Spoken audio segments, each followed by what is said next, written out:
বুলবুলি নীরব নার্গিস বনে ঝরা বন গোলাপে বিলাপ শোনে।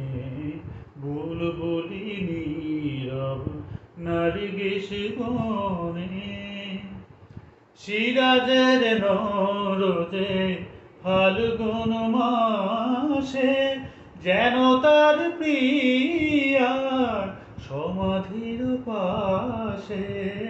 সিরাজের নরতে ফাল্গুন মাসে যেন তার প্রিয়ার সমাধির পাশে। তরুণ ইরান কবি কাঁদে নিরজনে ঝরা বন গোলাপে বিলাপ শোনে।